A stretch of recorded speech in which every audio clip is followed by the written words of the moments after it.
Afternoon বন্ধুরা, দুপুর 12টা বাজে। বড় ছোটো ছেলে খেয়ে দিয়ে যে ঘুমাচ্ছে। আর এদিকে আজকে রান্না কী হয়েছে চলে এক ঝলক তোমাকে দেখিয়ে দিই, তাড়াতাড়ি সময় নেই আমার। এদিকে চাল কুমড়োর ঘন্ট করেছি, এখানে করেছি হচ্ছে বটবটি আলু ভাজা, আর তার সাথে হচ্ছে ডিমের অমলেট, আর এখানে আছে শাক দিয়ে ডাল। আর বন্ধুরা, খুশির খবর দিতে চলছি। এই যে আমার পাগলের মতো মুখটা এখন আর তোমাদের দেখতে হবে না, তার কারণ ফাইনালি আমি কাজের লোক পেয়ে গেছি, যে দিন রাত 24 ঘন্টা আমার সমস্ত কাজ করবে। সমস্ত কাজ বলতে ঘরের কাজ, উঠান ঝাড় দেওয়া, ঘর ঝাড় দেওয়া, বাসন মাজা, তারপরে হচ্ছে রান্নায় হেল্প, সমস্ত কিছু করবে। আমি বলতে পারো মানে খুব খুশি হয়েছি যে ফাইনালি আমি কাজের লোকটা পেয়ে গেছি। কারণ বুঝতেই পারো সারাটা দিন আমার এত ব্যস্ততার মধ্যে থাকি, তার মধ্যে একটা কাজের লোকের খুবই প্রয়োজন ছিল। আসলে আমাদের এখানে পাওয়া যায় না। তাই দেখো, এই হচ্ছে আমার কাজের লোক, মিনি কাজের লোক, মিনি। আমরা মিনি ব্লগ দেখি, ও মিনি কাজের লোক। দাদা, আপনার মায়না কত? আপনি কয় টাকা নেবেন কাজ করলেন যে? আপনার পারিশ্রমিক কি?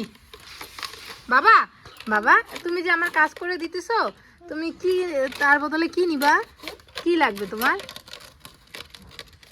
বলো বলো, কি লাগবে? হ্যাঁ, আরে এই দেখো, এটা মারছে।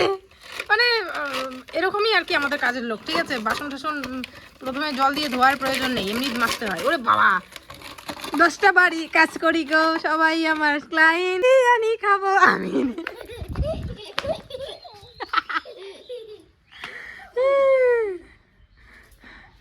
বিরিয়ানি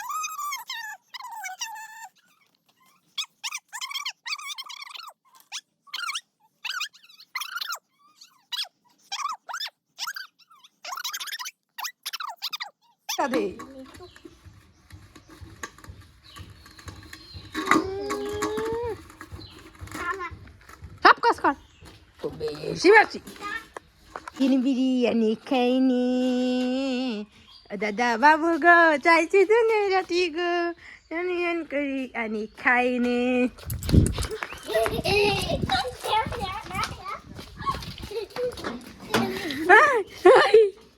এই যে বন্ধুরা, ওই এতক্ষণ বাসন মাজলো, দেখালাম আমাদের বাড়ির কাজের লোক তো।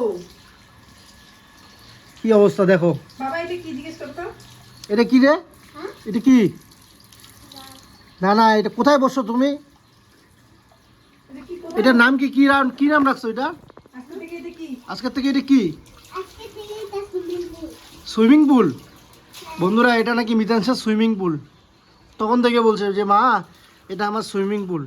আর তুমি নাম পাবি না?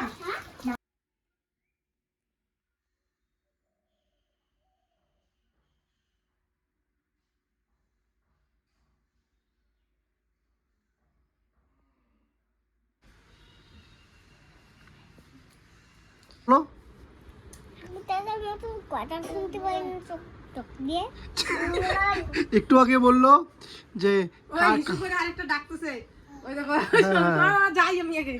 একটু আগে মিতান মানে ওর মা বলছে যে জামাটা পরাও, তো এক জায়গায় যাচ্ছি, সেটা হয়তো তোমাদেরকে শেয়ার করা হয়েছে বা করবো। তো এখন এই মা মিতান বলছে কি আমাকে রেডি করাও, তাড়াতাড়ি আমাকে জামা পরাও। তা আমি এবার দেখতে পাচ্ছি না, ওর মা বলছে কি ওকে জামাটা পরাও। আমি কোথায়? বলে কি বালিশের উপরে। তখন আবার মিতাস বলে কি কানে দেখতে পাও না ঠাকুরদাদার মতো। এখন আবার বললো কি চোখে শুনতে পাও না।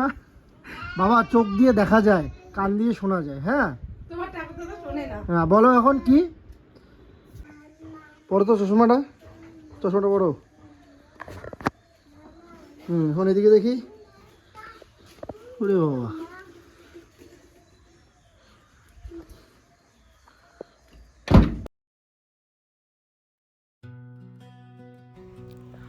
গ্রামের মাটির মমতা মাখা ঘর ছেড়ে ইটের শক্ত দেয়ালে স্বপ্ন বোনা প্রতিটি মানুষের কাছে মানুষের মাথার ওপর একটা ছাদ থাকে ঠিকই, কিন্তু নিজের একচিলতে পাকা ঘর হওয়ার স্বপ্নটা বোধহয় জন্ম থেকেই মনের এক কোণে তোলা থাকে।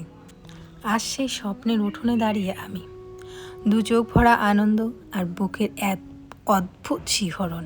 এই ইটের ওপর ইট গেঁথে যে স্বপ্নটা আমি দেখেছি তার পেছনে আছে দীর্ঘদিনের পরিশ্রম, ইউটিউবের দর্শকদের ভালোবাসা থেকে পাওয়া জমানো কিছু কিছু পুঁজি, সাথে পশ্চিমবঙ্গ সরকারের সামান্য কিছু সহযোগিতা।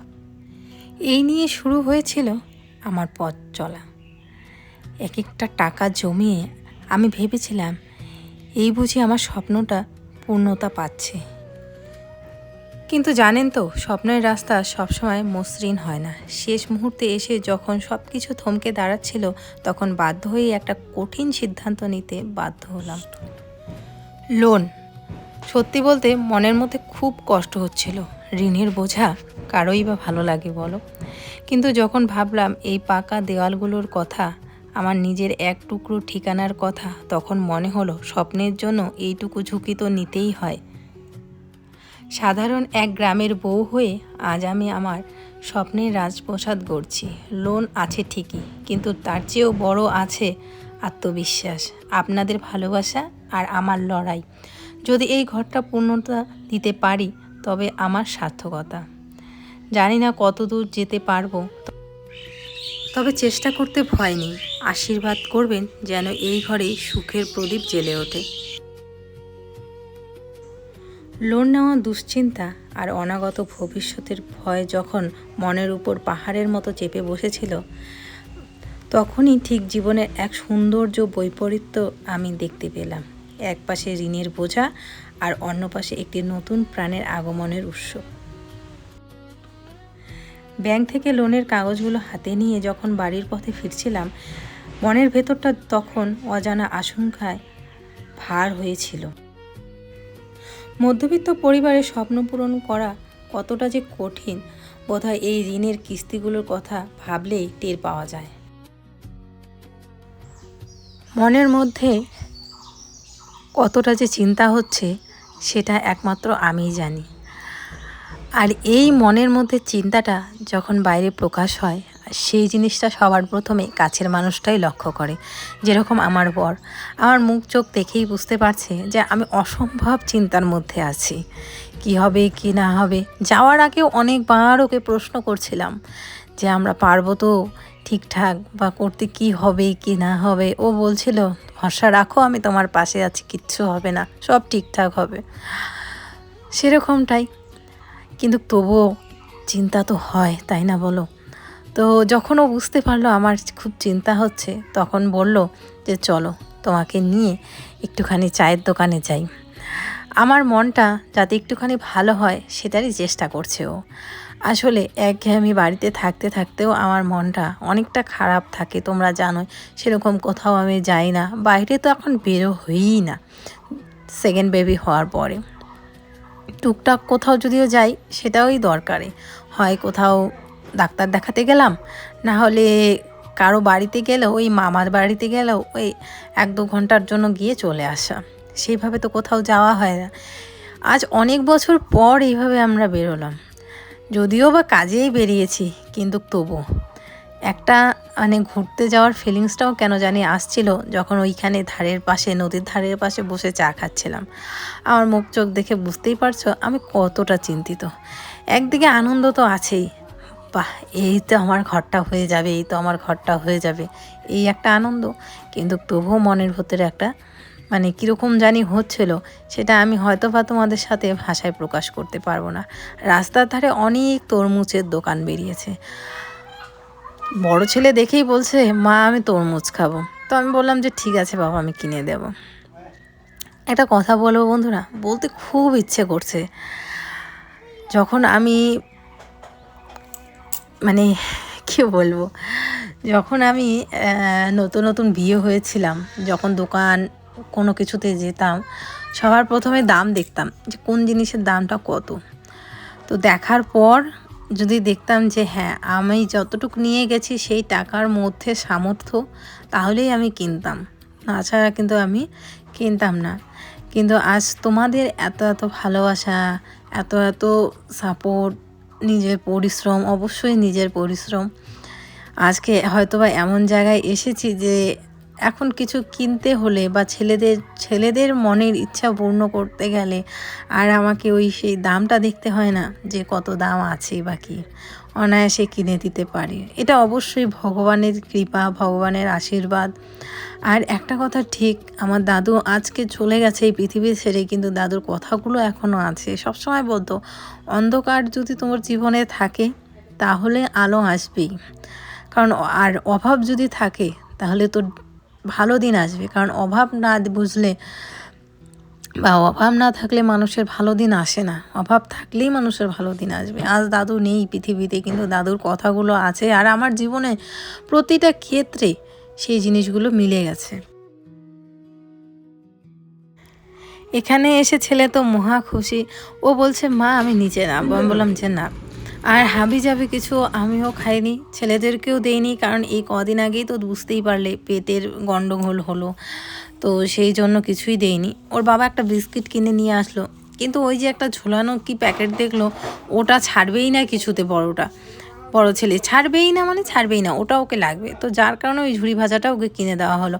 তাছাড়াও অনেক কিছুই ও বলছিল খাবে, যেরকম কি বলে জুস খাবে বলছিল। আমি বললাম যে না বাবা, এই কদিন আগে তোমাদের এত একটা শরীর খারাপের অবস্থা গেল, আমি সেখানে কাহিল হয়ে গেছি, আর কিচ্ছু কিনতে হবে না, না তুমি খাবা না আমি খাবো, আমরা কেউ খাবো না।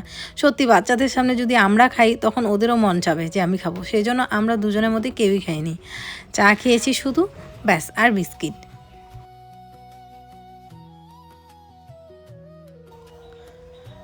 মাটির ভাঁড়ে চা খাওয়ার মজাই আলাদা। আমার কিন্তু বেশ ভালো লাগে মাটির ভাঁড়ে চা খেতে। তোমাদের কার কার ভালো লাগে মাটির ভাঁড়ে চা খেতে অবশ্যই কমেন্ট করে জানিও। আর তার সাথে যদি হয় এরকম নদীর পাশে বসে চা খাওয়া, তার তো আর তুলনাই হয় না।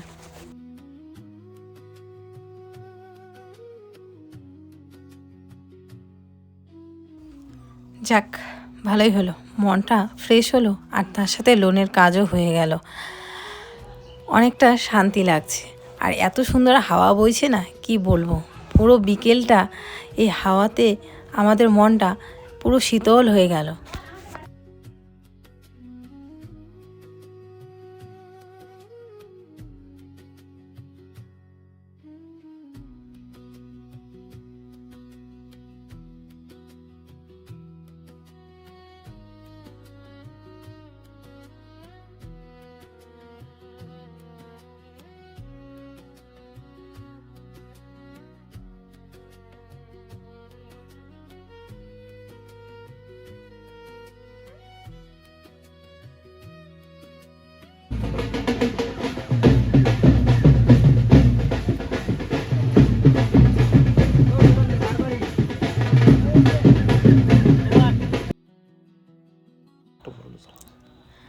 বাড়ির ঠিক কাছাকাছি আসতেই দেখলাম রাস্তা আটকে দাঁড়িয়ে আছে একটি অ্যাম্বুলেন্স।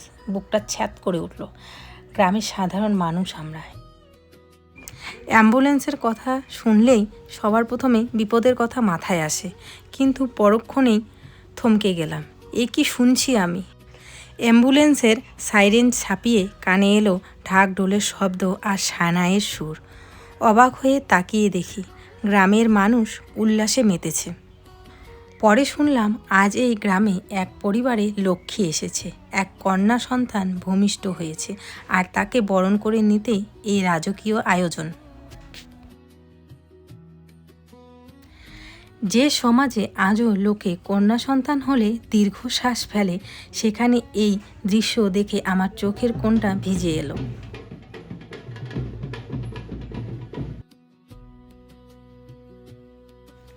লোন নেওয়ার যে দুশ্চিন্তা আমাকে গ্রাস করছিল, তা নিমেষেই কর্পূরের মতো উড়ে গেল।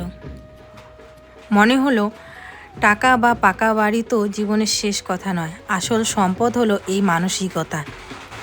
এই একরত্তি মেয়েটি আজ শুধু তার বাবার ঘরে আসেনি, সে যেন পুরো গ্রামে গর্ব হয়ে ধরা দিয়েছে।